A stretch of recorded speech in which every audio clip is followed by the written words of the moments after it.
శాపంతో భూలోకానికి వచ్చిన వసువులు గంగమ్మ కరుణతో విముక్తి పొందారు. కాని 8వ వసువు మాత్రమే మానవ జీవితం గడపాల్సి వచ్చింది. అతడే ప్రభాసురుడు. తరువాత భీష్ముడిగా ప్రసిద్ధి పొందాడు. ఇదే కదా మనల్ని కొత్త మలుపుకి తీసుకువెళ్తుంది. Hello happy world, welcome back to living channel. ఈ రోజు దేవీ భాగవతంలో ఎపిసోడ్ 7 శాంతనుడు సత్యవతి వివాహం, వ్యాస మహర్షి పుట్టుక, అదే వంశంలో పాండవులే అవతరణ, మరి ఒక పాము బాణడంతో మొదలైన ఘోర శాప కథ కోసం తెలుసుకుందాం. మొదటిగా సత్యవతి వివాహం ఎలా జరిగిందో చూద్దాం. మత్స్యగంధిగా పిలువబడే సత్యవతి చేపలవారి కుమార్తె. శాంతన మహారాజు ఒకనాడు యమునా తీరాన ఆమెను చూశారు. ఆమె రూప సౌందర్యం, సువాసన చూసి మంత్రముగ్ధుడయ్యాడు.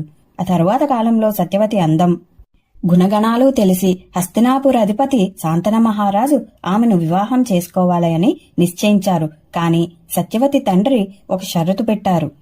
ఏమిటంటే సత్యవతి సంతానమే సింహాసనం అధిరోహించాలి అని, ఇతర భార్య పిల్లలకు హక్కులు ఉండకూడదు అని చెప్పారు. ఆ మాట విన్న శాంతనుడు ఇబ్బంది పడ్డాడు. ఎందుకంటే అప్పటికే భీష్ముడు వారసుడు. భీష్మ ప్రతిజ్ఞ యొక్క మహిమ తెలుసుకుందాం. అప్పుడు భీష్ముడు చేసిన ప్రతిజ్ఞ కేవలం ఒక వాగ్దానం మాత్రమే కాదు, ఇది ఒక అతిమానవ వ్రతం. అతడు జీవితాంతం బ్రహ్మచర్యాన్ని పాటించారు. ఇది వంశరక్షణ కోసం చేసిన అద్భుతమైన త్యాగం. భీష్ముడు ఒక మహాప్రతిజ్ఞ చేశాడు. నేను ఎప్పటికీ పెళ్లి చేసుకోను, సింహాసనంపై నా సంతానం ఎప్పుడూ ఉండదు అని. ఈ మహావ్రతమే అతనికి భీష్మ ప్రతిజ్ఞగా పేరు తెచ్చింది. ఇంకోవైపు సత్యవతి యొక్క అంతఃకలహం. సత్యవతి ఒకప్పుడు చేపల వారి ఇంట కుమార్తెగా పెరిగిన సాధారణ మహిళ. మరోవైపు ఇప్పుడు రాజమనిషిగా మారబోతుంది. ఆమె గుండెల్లో సంతోషం, భయం కలగలిసి ఉన్నాయి. సత్యవతి శరీరానికి సహజంగానే ఒక దివ్యమైన సువాసన ఉండేది. ఆ సుగంధమే రాజు శాంతనుని ఆకర్షించుకుంది. అందుకే ఆమెను మత్స్యగంధి నుండి యోజన గంధి అని పిలిచేవారు. తరువాత శాంతనుడు సత్యవతిని వివాహం చేసుకున్నారు. అలా సత్యవతి హస్తినాపురానికి మహారాణిగా చేరింది. సత్యవతి వివాహం ద్వారానే కురువంశం కొత్త మలుపు తీసుకుంది. ఈ వివాహమే తరువాత పాండవులు, కౌరవుల జననానికి కారణమయ్యింది.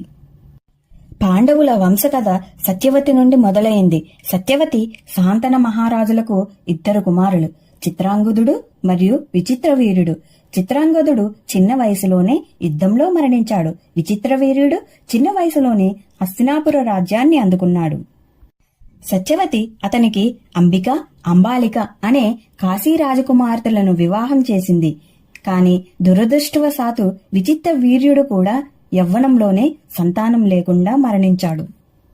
ఇక్కడే సమస్య మొదలైంది. రాజ్యం వారసత్వం లేకుండా పోయింది. అప్పుడు సత్యవతి తన ముందు జన్మించిన కుమారుడు వ్యాస మహర్షిని ఆహ్వానించి నియోగ ధర్మం ప్రకారం అంబిక, అంబాలికలకు సంతానం కలిగించాలని కోరింది. అలా ధృతరాష్ట్రుడు అంబికా గర్భంలో జన్మించాడు. అంబిక వ్యాసుణ్ణి చూసి కళ్ళు మూసేసింది కాబట్టి ధృతరాష్ట్రుడు అంధుడిగా పుట్టాడు. పాండుడు అంబాలికా గర్భంలో జన్మించాడు. అంబాలిక వ్యాసుణ్ణి చూసి వర్ణం కోల్పోయింది కాబట్టి పాండుడు పాండురంగడుగా పుట్టారు. అలాగే ఇంకోవైపు దాసి పరిచారిక ఎటువంటి భయం లేకుండా ఆత్మీయంగా సేవ చేసింది.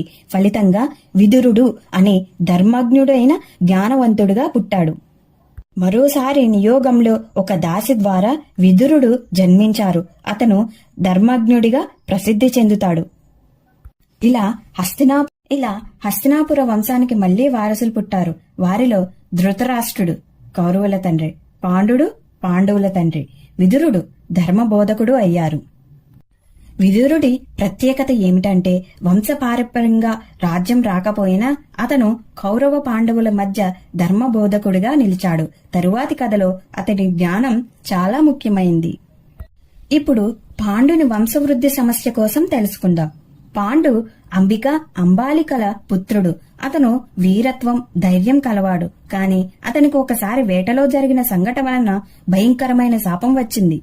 ఒకసారి అరణ్యంలో మృగాలను వేటాడుతూ ఒక జంట జింకలకు బాణంతో కొట్టి చంపారు. ఆ జింకలు అసలు మునులు.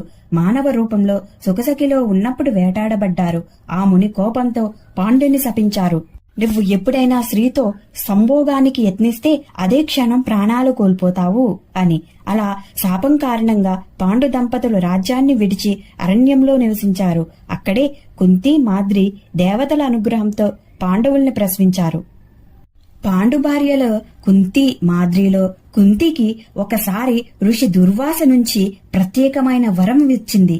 ఏ దేవుడిని ధ్యానించినా ఆ దేవుడి శక్తి వలన సంతానం లభించే మంత్రం. అలా కుంతి ద్వారా పాండవుల జననం జరిగింది. సూర్యదేవుణ్ణి ఆహ్వానించి కర్ణుడు పుట్టాడు వివాహానికి ముందే. తరువాత పాండు చెప్పిన ఆజ్ఞ ప్రకారం కుంతి మంత్రాన్ని వినియోగించింది. ధర్మదేవుడి వలన యుధిష్ఠిరుడు పుట్టారు. వాయుదేవుడి వలన భీముడు పుట్టారు. ఇంద్రుడి వలన అర్జును పుట్టారు. తరువాత కుంతి అనుమతితో మాద్రి కూడా ఆ మంత్రాన్ని వినియోగించింది. అశ్వినీ దేవతల వలన నకులుడు సహదేవుడు అనేవారు పుట్టారు. ప్రతి పాండవుడు తన తండ్రి అయిన దేవుని గుణాన్ని కలిగాడు. యుధిష్ఠిరుడు ధర్మబద్ధుడు, నిజాయితీ కలవాడు. భీముడు అపార బలం. అర్జునుడు వీరత్వం, దివ్య ఆయుధ విద్య. నకులుడు సౌందర్యం, వైద్య విద్య. సహదేవుడు జ్ఞానం, జ్యోతిష్య శాస్త్రంలో ప్రావీణ్యం కలవారు.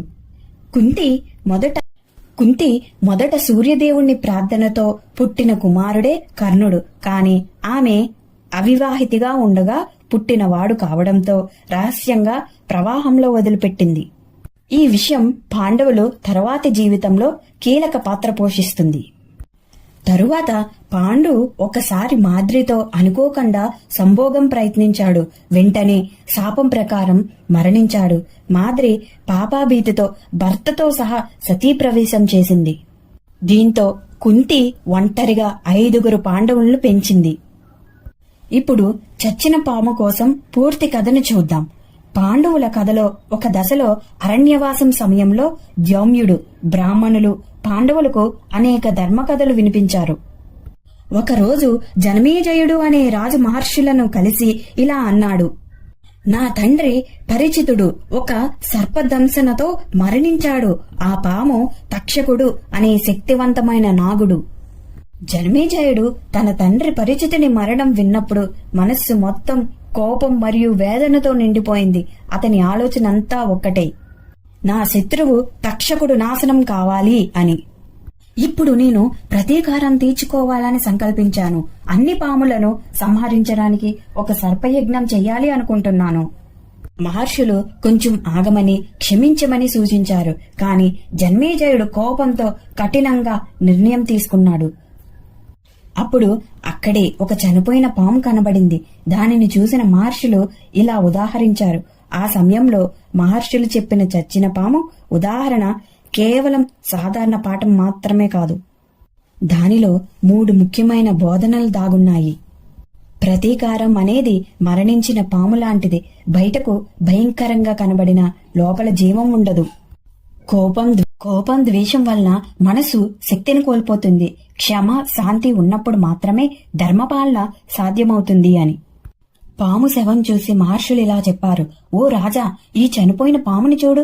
కోపంతో, అజ్ఞానంతో, ప్రతీకారంతో నడిచిన వాడు ఇలాగే అంతమొందుతాడు. జీవితంలో క్షమ అనే గుణం లేకపోతే ప్రతీకారం అనే అగ్ని స్వయాన్నే దహిస్తుంది అని.